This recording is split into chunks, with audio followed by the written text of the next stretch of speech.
You might remember in the first series of these things, and incidentally, now I've done over 50 of them, I really ought to settle on what to call them. Podcasts? But podcasts are audio only, aren't they?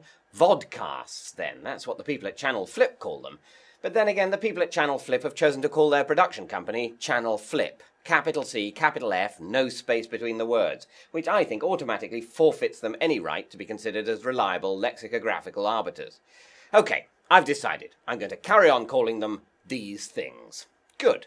So, you might remember in the first series of these things, we did a bit of a quiz. Well, strap in, because we're about to do another one. The good people of Dell have stumped up a prize, which, rather unimaginatively, is a computer. You'd have thought they'd be bored of computers and would have opted for a absorbing holiday in the Cotswolds or a Shetland pony that can whistle. But no, the prize is a Dell XPS15z, which, as regular viewers of these things will know, is one of those computers which spin about on coloured backgrounds for 14 seconds to the accompaniment of a swing band. They're all the rage, trust me. The kids love them. In fact, the kids don't even use the word computer anymore. They just use the generic slang Dell.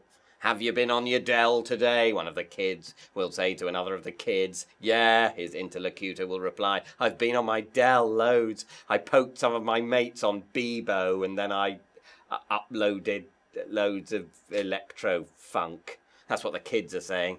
In fact, someone who's really into computers and computing is known as a Dell head. And although obviously usually computer geeks are mocked and ignored, such is the corrosively cool power of Dell that to be a Dell head is the highest compliment one teenager can bestow upon another.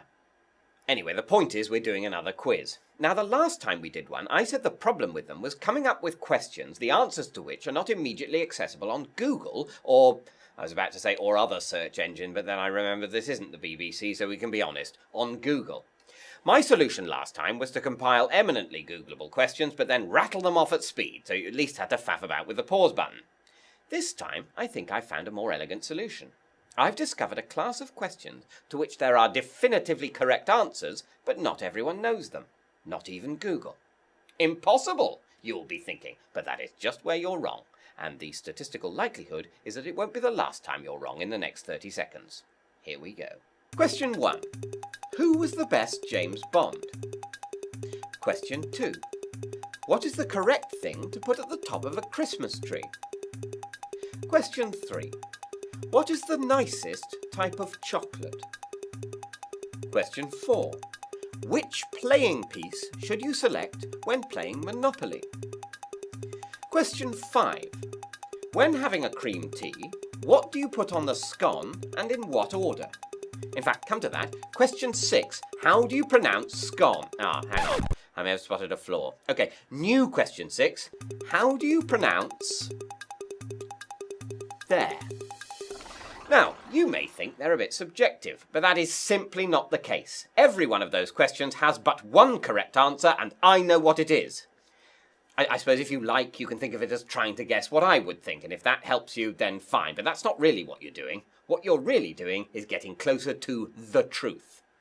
Oh, and in case we need it, here's a bonus tiebreak question. Which religion is right?